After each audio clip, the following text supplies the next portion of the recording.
ಇನ್ನು Belagavi DCC bank election ದಂಗಲಿಗೆ ಸಂಬಂಧಪಟ್ಟಂತೆ ಜಿದ್ದಾಜಿದ್ದಿನ ಸಮರದಲ್ಲಿ ಸಾಹುಕಾರ್ ಬಣ ಗೆದ್ದು ಬೀಗಿದೆ.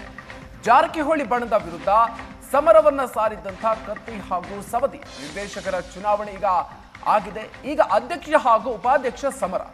ನಾವೇ ಅಧಿಕಾರ ಹಿಡಿತೀವಿ ಅಂತ ಮಾಜಿ ಡಿಸಿಎಂ ಲಕ್ಷ್ಮಣ ಸವದಿ ಹೇಳಿದ್ರು.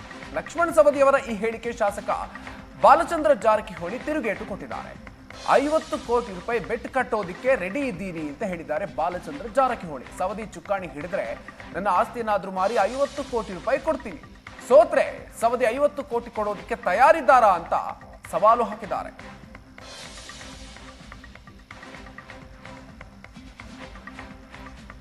ಡಿಸಿಸಿ ಬ್ಯಾಂಕ್ ಚುನಾವಣೆಗೆ ಬೆಟ್ ಕಟ್ಟೋದಿಕ್ಕೆ ರೆಡಿ ಅಂತ ಬಾಲಚಂದ್ರ ಜಾರಕಿಹೊಳಿ ಹೇಳಿದ್ದಾರೆ. ಫಲಿತಾಂಶಕ್ಕೂ ಮುನ್ನವೇ ಚೀಟಿಯಲ್ಲಿ ಬರೆದಿಟ್ಟಿದ್ದೀನಿ ಅಂತ ಸವದಿ ಹೇಳಿದ್ದು. ಸವದಿಗೆ 50 ಕೋಟಿ ರೂಪಾಯಿ ಬೆಟ್ನ ನೇರ ಸವಾಲನ್ನು ಹಾಕಿದ್ದಾರೆ ಬಾಲಚಂದ್ರ ಜಾರಕಿಹೊಳಿ. ಬೆಳಗಾವಿ ಡಿಸಿಸಿ ಬ್ಯಾಂಕ್ ಎಲೆಕ್ಷನ್ಗೆ ಸಂಬಂಧಪಟ್ಟಂತೆ ಸಾಕಷ್ಟು ಬೆಳವಣಿಗೆಗಳು ನಡೀತಾ ಇದೆ. ಸಾಕಷ್ಟು ಕುತೂಹಲವನ್ನು ಮೂಡಿಸಿರುವಂತಹ ಚುನಾವಣೆ. ಈ ಚುನಾವಣೆಯಲ್ಲಿ ಜಿದ್ದಾಜಿದ್ದಿನ ಸಮರದಲ್ಲಿ ಸಾಹುಕಾರ್ ಬಣ ಗೆದ್ದು ಬೀಗಿತ್ತು. ಅದಾದ ನಂತರವೂ ಕೂಡ ಒಂದಷ್ಟು ಇಂಟ್ರೆಸ್ಟಿಂಗ್ ಬೆಳವಣಿಗೆಗಳು ಆಗ್ತಾ ಇದೆ. ನಾ 50 ಕೋಟಿ ಬೆಟ್ಟಿಂಗ್ ಕಟ್ತಾನೆ. ಲಕ್ಷ್ಮಣ್ ಸವದಿ ಅವರು ಕಟ್ಟಬೇಕು. ಅವ್ರದ್ದು ಅಧ್ಯಕ್ಷ ಆದ್ರೆ ನಂದು ಏನೋ ಮಾರಿ ಕೇಸ್ ಕೊಟ್ಟು ಬಿಡ್ತಾನೆ. ಅವ್ರದ್ದು ಆಗಲಿಲ್ಲ ಅವ್ರು ನನಗೆ 50 ಕೋಟಿ ಕೊಡಬೇಕು. ನೀವೇ ನಡು ಹೋಗಿ ಯಾರು ಪಂಚಿಗೆ ಮಾಡ್ತೀರಿ ಮಾಡ್ರಿ. ಮತ್ತು ಅಲ್ಲಿ ಈಗ ಅಂದ್ರೆ ಈಗಲ್ಲ ಮತ್ತು ಈಗಲ್ರಿ ಓಪನ್ ಅಪ್ ಈಗ ಅವ್ರ ಅಧ್ಯಕ್ಷ ಮಾಡ್ಕೋತಂತ ಹೇಳ್ತಾರಲ್ಲ, ಅಷ್ಟು ಅವ್ರಿಗಿತ್ತಂದ್ರೆ ಮಾಡ್ಕೊಳ್ಳಿ. ಅವ್ರು ಮಾಡ್ರೆ ನಾನು ಅಷ್ಟೇನೋ ಮಾಡಿ ಇದು ಮಾಡ್ತೇನೆ ಬೆಟ್ಟಿಂಗ್.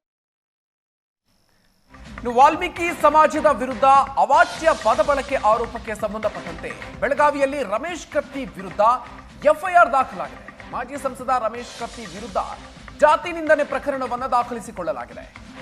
ಬೆಳಗಾವಿ ಕ್ಯಾಂಪ್ ಪೊಲೀಸ್ ಠಾಣೆಯಲ್ಲಿ ಪ್ರಕರಣ ದಾಖಲಾಗಿದೆ. ವಾಲ್ಮೀಕಿ ಮುಖಂಡ ರಾಜಶೇಖರ ತಳವಾರ ಅವರು ದೂರನ್ನು ಕೊಟ್ಟಿದ್ದಾರೆ. ರಾಜ್ಯಾದ್ಯಂತ ರಮೇಶ್ ಕತ್ತಿ ವಿರುದ್ಧ ಹೋರಾಟವನ್ನ ನಡೆಸುವ ಕರೆ ಕೊಟ್ಟಿದ್ದಾರೆ. ಪ್ರತಿಭಟನೆಗೂ ಕೂಡ ಕರೆಯನ್ನ ನೀಡಲಾಗಿದೆ. ವಾಲ್ಮೀಕಿ ಸಮಾಜದ ವಿರುದ್ಧ ಅವಾಚ್ಯ ಪದ ಬಳಕೆ ಆರೋಪಕ್ಕೆ ಸಂಬಂಧಪಟ್ಟಂತೆ ರಮೇಶ್ ಕತ್ತಿ ವಿರುದ್ಧ ಈಗ ಎಫ್ಐಆರ್ ದಾಖಲಾಗಿರೋದು. ಜಾತಿ ನಿಂದನೆ ಪ್ರಕರಣವನ್ನ ದಾಖಲಿಸಿಕೊಳ್ಳಲಾಗಿದೆ. ಬೆಳಗಾವಿ ಕ್ಯಾಂಪ್ ಪೊಲೀಸ್ ಠಾಣೆಯಲ್ಲಿ ಪ್ರಕರಣ ದಾಖಲಾಗಿದೆ. ವಾಲ್ಮೀಕಿ ಮುಖಂಡ ರಾಜಶೇಖರ ತಳವಾರ ಅವರು ದೂರನ್ನು ಕೊಟ್ಟು ಈಗ ಪ್ರಕರಣ ದಾಖಲಾಗಿದೆ. ರಾಜ್ಯಾದ್ಯಂತ ರಮೇಶ್ ಕತ್ತಿ ವಿರುದ್ಧ ಹೋರಾಟವನ್ನ ಮಾಡೋದಿಕ್ಕೂ ಕೂಡ ಕರೆ ನೀಡಲಾಗಿದೆ. ಪ್ರತಿಭಟನೆಗೆ ಕರೆ ನೀಡಿದ್ದಾರೆ. ಈಗ ರಮೇಶ್ ಕತ್ತಿ ವಿರುದ್ಧ ಎಫ್ಐಆರ್ ದಾಖಲಾಗಿದೆ.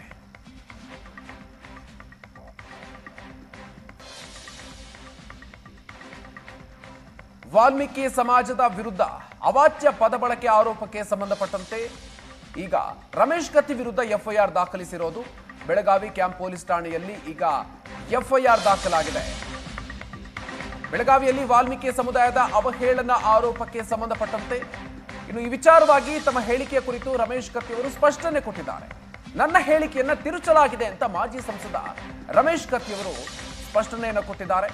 ಡಿಜೆ ಹಾಕೋದಿಕ್ಕೆ ಅಭಿಮಾನಿಗಳು ಒತ್ತಾಯಿಸಿದಂತ ಸಂದರ್ಭದಲ್ಲಿ ಬ್ಯಾಡ್ರೋ ಅಂತ ಹೇಳಿದೆ. ನನ್ನ ಹೇಳಿಕೆಯನ್ನ ನನ್ನ ಗೆಲುವು ಸಹಿಸಲಾಗದ ಒಂದಷ್ಟು ಜನ ತಿರುಚಿದ್ದಾರೆ ಅಂತ ಹೇಳಿದ್ದಾರೆ. ಇದರಿಂದ ಯಾರಿಗಾದ್ರೂ ನೋವಾಗಿದ್ರೆ ಕ್ಷಮಿಸಿ ಅನ್ನುವಂತಹ ಮಾತನ್ನು ಕೂಡ ಈ ಸಂದರ್ಭದಲ್ಲಿ ಹೇಳಿದ್ದಾರೆ. ಡಿಜೆ ಹಾಕೋದಿಕ್ಕೆ ಅಭಿಮಾನಿಗಳು ಒತ್ತಾಯಿಸಿದಂತಹ ಸಂದರ್ಭದಲ್ಲಿ ಬ್ಯಾಡ್ರೋ ಅಂತ ಹೇಳಿದೆ. ನನ್ನ ಹೇಳಿಕೆಯನ್ನ ನನ್ನ ಗೆಲುವು ಸಹಿಸಲಾಗದ ವಿರೋಧಿಗಳು ತಿರುಚಿ ದೂರು ಕೊಟ್ಟಿದ್ದಾರೆ. ಇದರಿಂದ ಯಾರಿಗಾದ್ರೂ ನೋವಾಗಿದ್ರೆ ವಿಷಾದವನ್ನ ವ್ಯಕ್ತಪಡಿಸ್ತೀನಿ. ಇದು ರಮೇಶ್ ಕತ್ತಿಯವರು ನೀಡಿರುವಂತಹ ಸ್ಪಷ್ಟನೆ.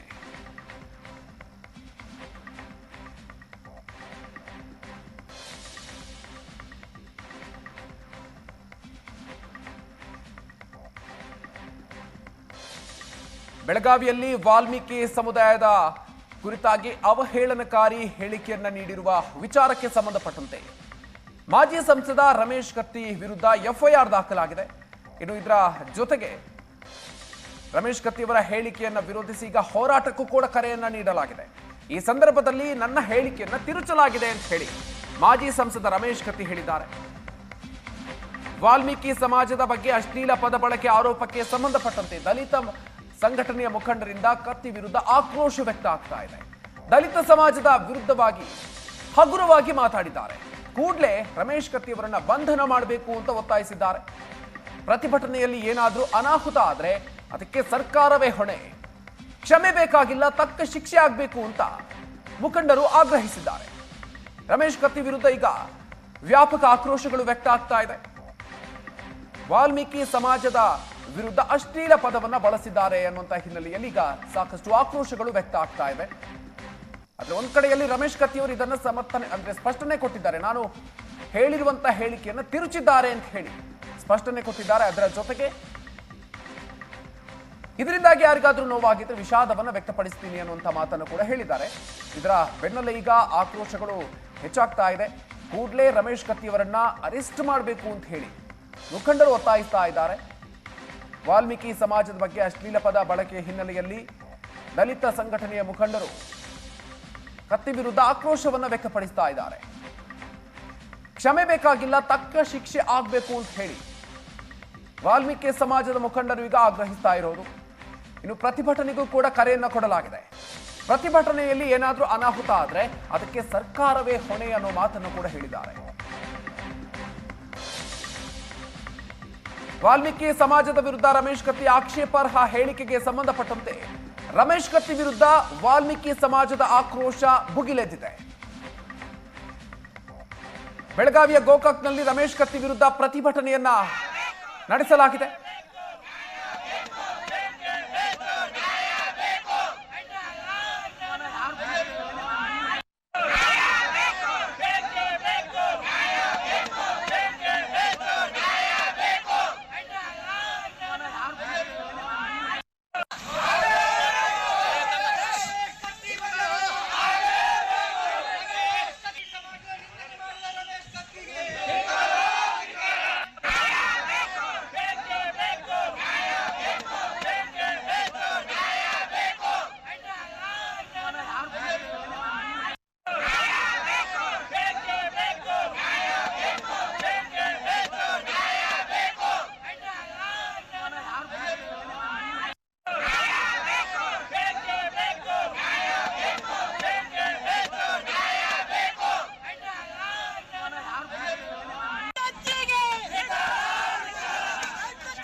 ಇದು ಏಷ್ಯಾನೆಟ್ ನ್ಯೂಸ್ ನೆಟ್ವರ್ಕ್ ಪ್ರಸ್ತುತಿ.